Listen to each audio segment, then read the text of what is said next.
All right, it's now time for a Flexi talk session. This is going to be on the topic, the flex power shift. Who will lead, who will scale, and what comes next? I'll quickly repeat the topic for you all once again. This is going to be a talk session on the flex power shift. Who will lead, who will scale, and what comes next? I have two fantastic speakers over here joining Sapna Srivastav, the Honorable Editor of Reality Plus. Ladies and gentlemen, as we all know, she's an architect by qualification, and after an active architectural practice of more than a decade, she forayed into the field of journalism in the year 2006. Her work has been published in some of the major national newspapers, and she has also been a regular guest expert for real estate shows. But given all the milestones that's alongside or attached to her name, the most incredible thing about her that she remains very, very humble and rooted. Clap it up for Sapna Srivastav, please. Ladies and gentlemen, I'll request Sapna to please come up on stage.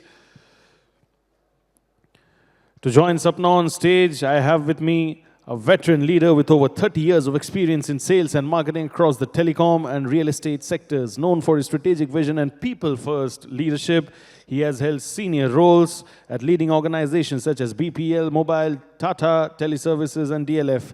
At Space One, Kerala's largest co-working space provider, he has been absolutely instrumental in scaling the brand from 5,000 square feet to over 5.5 lakh square feet, but I hope that's a manifestation. 5.5 becomes 55. That's how it is. Ladies and gentlemen, across 22 plus centers in just 4 years, co-founder and director marketing at Space One, James Thomas. Can we please have Mr. Thomas over here on stage? That was a manifestation moment, sir. The slip of tongue, 5.5, hopefully becomes 55. Thank you so much, Mr. Thomas, for joining us. My next speaker over here to join Sapna and Mr. Thomas is a qualified chartered accountant, and as a co-founder and visionary steers My Branch's mission of establishing a pan-India presence while building strong partnerships with Indian corporates and also MNCs. He has already spearheaded ancillary ventures such as meeting rooms, virtual offices, and managed offices.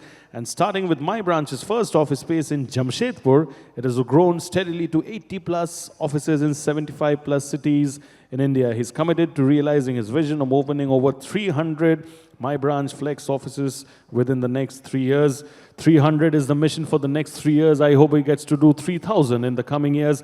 Clap it up, ladies and gentlemen, for the co-founder and CEO of My Branch, Kushal Bhargava. Thank you so much, Mr. Bhargava, for joining us over here. Some great numbers I mentioned, 55 lakh, 3,000. I hope when the numbers are achieved, I get the due credit for mention. Jokes apart. Clap it up for them, please, ladies and gentlemen. This is going to be a phenomenal Flexi Talk session led by Sapna. And over to you, Sapna, your timer for your reference over there. Thanks, Shubhajit, for those wonderful introductions. And, we have had a full day of discussions on flex spaces, how things are changing. Everyone talked about how it's become a complementary to the, the traditional commercial spaces, traditional offices. My question to, we are going to give and very honest answers, I would expect. Sure. So, as I was telling my speakers, let's be controversial. Not zabardasti, but not for the sake of it. So, how has this change happened? Now the flex spaces have become from fringe to mainstream. So how has that shift happened? Kushal, starting with you. So I'll go back in time actually when the dot-coms, were there. It's put it in one word, I'll say outsourcing. Many years back, we got into outsourcing where BPOs came up, IT companies came up in India where they were looking at contracts. So same way in real estate now, flex space is the BPO, the outsourcing which has come into play. So it's just got started. I would say it's only been since COVID that the industry really has picked up. So, we can't even call it a decade because it's not even 10 years now. So with the BPO industry growing and seeing the heights it has seen, I would replicate and say that the real estate flex space is going to be in the same manner only. And that's the evolution which we're going to see.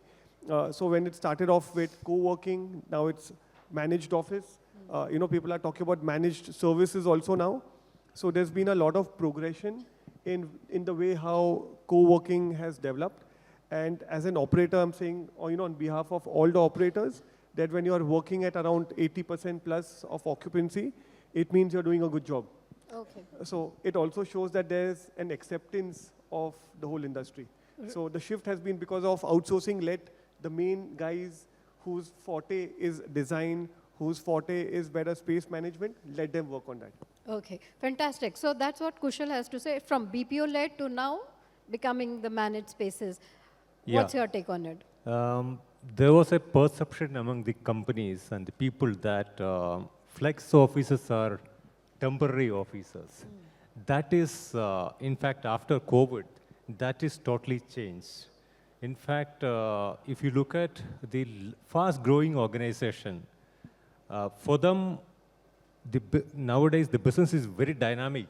You don't know what is going to happen tomorrow. Probably the kind of expansion you are into, if you go to a traditional office, that may not be good enough for you to expand in a large way. So that is the relevance of flex offices, wherein you can scale up so fast, and in case, if you wanted to scale down, that is also very much possible in a flex offices. Okay. So now there is a growing acceptance. There is a realization that if you want to scale up, this is the model that works. It's no more short-term office space. It's now a long-term. Absolutely. And moreover, it is more cost-effective also when compared to the traditional office. Okay, fantastic. Kushal, you're concentrating a lot on expansion mode, tier 2 and tier 3 cities. So why tier 2 and tier 3 cities? What is the attraction there? First mover advantage, I would say. Where all the other co-working players are talking about metros and 2 lakh and 5 lakh and, zillion amount of expansion that they're talking.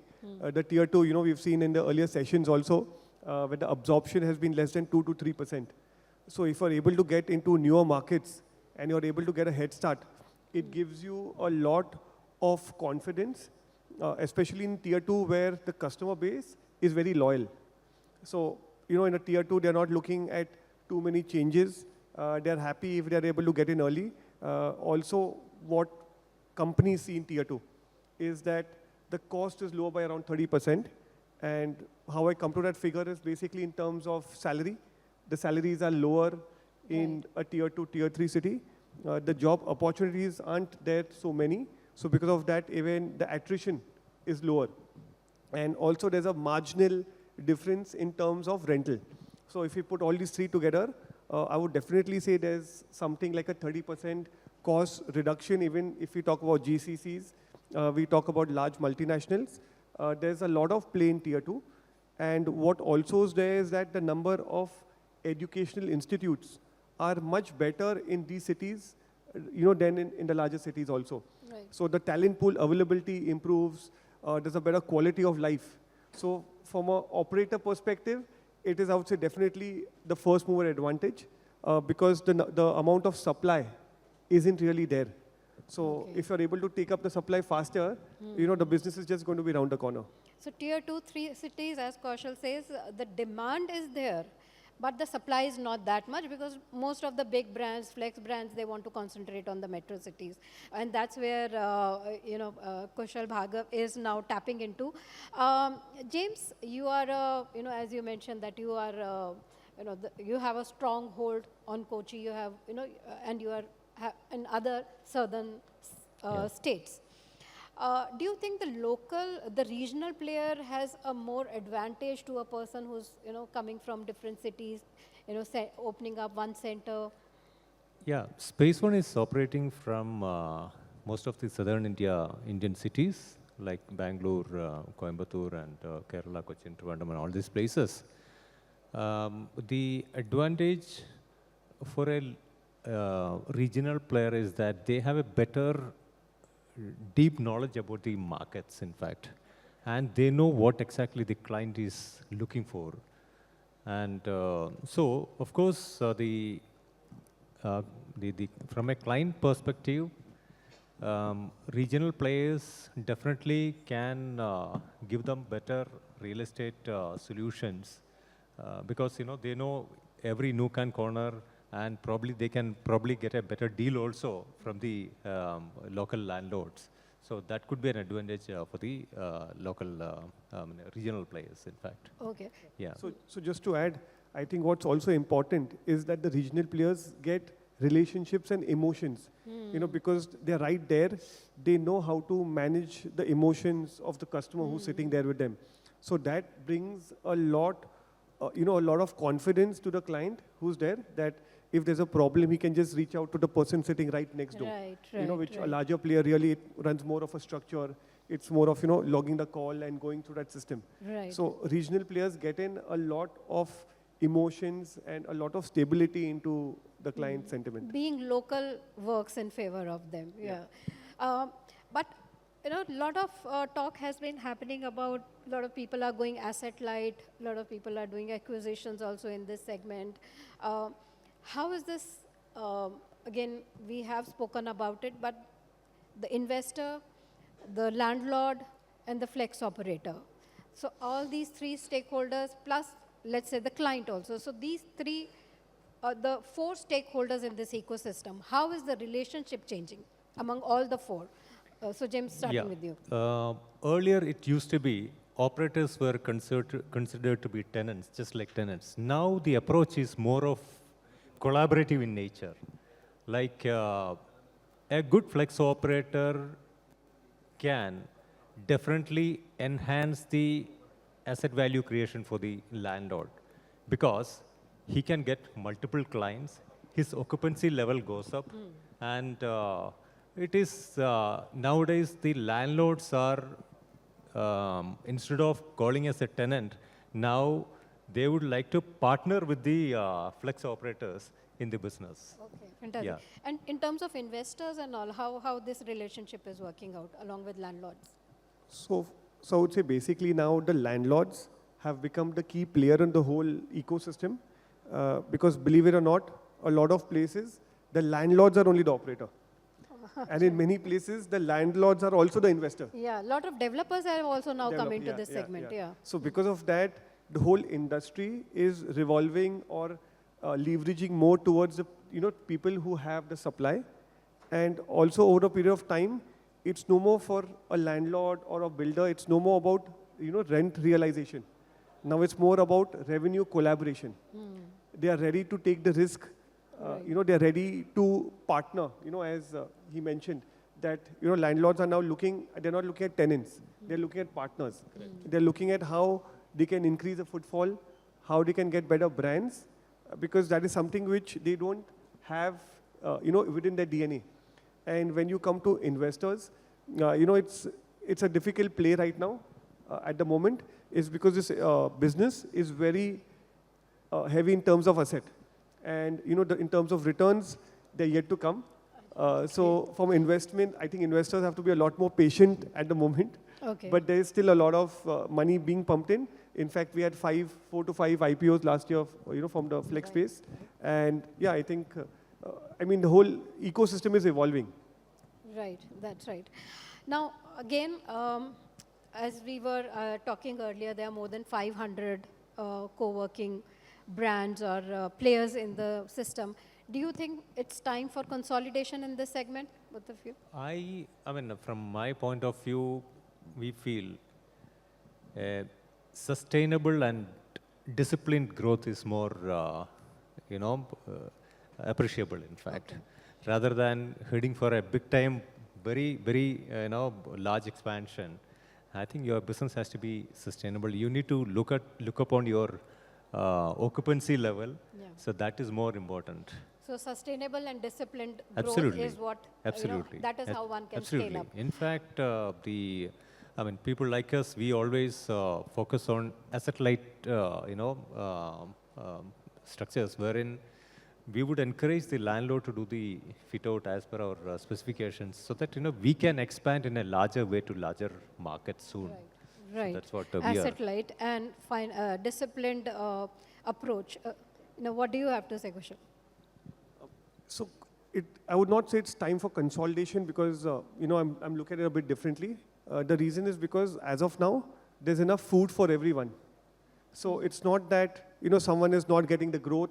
The industry itself is growing between 20 to 25%. So there's enough food for everybody to eat.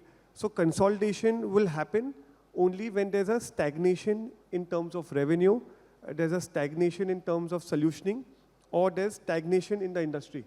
And I don't even see the S of stagnation right now being there. Yeah. And along with that, what is going to get more important, because the industry is going to get commoditized. So may not be today, but after a couple of years, everybody will be pretty much providing the same solution. It's just that the coffee is from CCD and one guy's coffee is from a Lavasa. So it's going to be more cosmetic differences only. So what's going to become important at the time of consolidation is value proposition. What is the value that you're bringing on the table other than real estate? So everybody is, what's the plus that you're getting? So are you helping in terms of the compliances? Are you helping with recruitment? Are you helping with P&L management? Are you helping as an investor? So people are looking at a lot more other solutions that are coming, and once there are USPs, once there's a solutioning, at that point of time, the consolidation will start. So I personally feel at the moment, the consolidation doesn't look very, close by, but if there are transactions going to happen, they are going to happen. There will be some distress sales too, but there's still a lot of headway. It is still a young market. It's still evolving. It's still, so it's too soon to say that, now the consolidation is happening right now. Since morning, we have been only listening all the positive things about this segment. With my two speakers, if you can give me one negative thing about this segment. What's the negative of this segment, James? I think there are too many operators are coming into picture now. So ultimately, the key differentiators are going to be your technological advantage and your customer centricity. I mean, you can't fool a customer now, because they're all well informed. Okay. So I think. So too many players without any feasibility study or without any business model, they are entering this segment, which is not right for this segment. In fact, as Kushal rightly said, I mean, even the landlord himself is going to become an operator now. So that is probably, that may not be his cup of tea, in fact. They do not have the expertise, yeah. So absolutely. So there are cases where, they have closed down their operations also. Okay. So that is one point I thought maybe. Yeah, so that's not right. So I'm happy you've said only limited to one. Okay, so I'm only going to think of one then. And of course, it's going to be on top of what, he mentioned. It's return on capital. So the amount of money that you deploy and the return you get on that is not exceptionally great. It's not exceptionally great exactly because of the reasons that is mentioned, that there's too many operators, there's a lot of competition. So at least I'm looking at it more from a finance lens, because I also come from a CA background, so right. I think more from that side only. So I think the return on capital is yet to go north of where it is, and it'll still take some more time, and exactly for the same reason that he mentioned, that too many operators, too much competition, and yes, the business is moving towards the solution getting commoditized. Okay, the solution getting commoditized. But let's close it on a positive note. What does the future look like to both of you? Will we see Flex becoming more like a full service platform in next 5, 6, 7 years? How do you see the future? Probably, maybe after some time, people may not ask you for an traditional office space. They may come back and ask you, I'm looking for a office space solution partner who can give a 360-degree solution for their requirements. That will include custom-built offices for their office, for them to have their office, and technological, advantages, and whatever, support in terms of customer centricity we need to offer them. All right. That's as a solution partner, absolutely. workspace solution partner. Correct. And I think it is happening when we say enterprises are coming in, managed offices are happening. That's, I think, the step towards that. What do you see in the future? Yeah, so the future is definitely what every flex operator is looking for: long-term contracts. So the long-term contracts ensure sustainability. They ensure that the money is going to continue keep coming in. So a lot of today's flex solution is working towards, as I said, in terms of the longer lease. Also, people are looking at EHS, which is employee health and safety. People are looking at ESG. People are looking at how you can be carbon neutral. So there are a lot of aspects or a plus which a customer is expecting today. And with the name itself, Flex Space, people are looking at Flex Space to be flexible in terms of design upgrade, flexible in terms of scale up and scale down, as James also mentioned some time back. So the future is a lot evolving. The industry is still evolving. Coming to the first part which you said, the industry already has its stage already there. So the category has already been built. I don't think the category needs to be built much more, but I'm seeing already a shift from a co-working player to a managed office. Now I'm seeing transition already to a managed service. So managed service is now where you're taking all the pains away from a customer by you're saying that other than space, other than real estate, I will look at everything else. So, even if the housekeeping guy is not there, I'll take care. If your staff is not there, I'll take care of recruitment. I'll take care of your compliances. Okay, if you want me to help you with your collections, I can help you with collections also. So I'm seeing again a very fast forward transition from, I personally felt that managed office would be there for a longer duration in the market, but I'm already seeing people transitioning, including some of the operators here today, have already transitioned to a managed service. So a lot more evolution, a lot more, probably with AI impact, there's nothing which I can quantify today, but technology impact will also be there in the industry for sure. That's right. So I think to recap the entire conversation here is like our speakers said that flex spaces segment is still evolving. There are a lot of positives because there is a lot of demand, especially in tier 2, tier 3 cities, even in metro cities.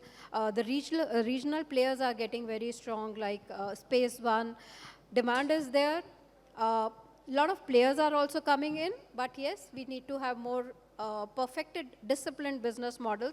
Those are the people who will be able to scale. And as both our speakers here said, now the shift is toward managed services. Now they will be looking at a workspace partner rather than a workspace provider. And that is what the future is like, but there are downside as well, what they have pointed out. But overall, I think the flex spaces segment is something that investors are also now looking at. If developers are now looking at entering into this field, I think investors are the ones who will follow. So thank you so much for that wonderful, crisp and very, very from the heart conversation about this segment. So thank you for being here with us, talking to Realty Plus. Thanks, Sapna. Thank you. Okay, thank you. Thank you, Sapna. Thank you so much to both of you for joining us over here. Can you all clap it up a little louder for them, please? I know this is the session before lunch. Jitna zor se aap log bajaoge thali, you will be even more motivated for lunch, which is just after this. I'll request for the token of appreciation. Sapna, I'll request you to give it away to our esteemed speakers. Thank you so much.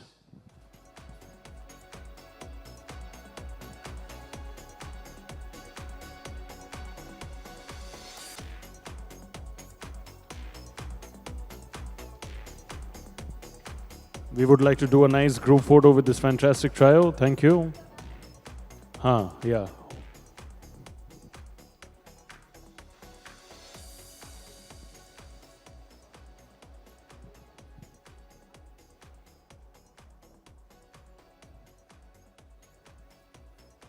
Thank you so much to both of you for joining us. Thank you so much, Sapna, for doing this.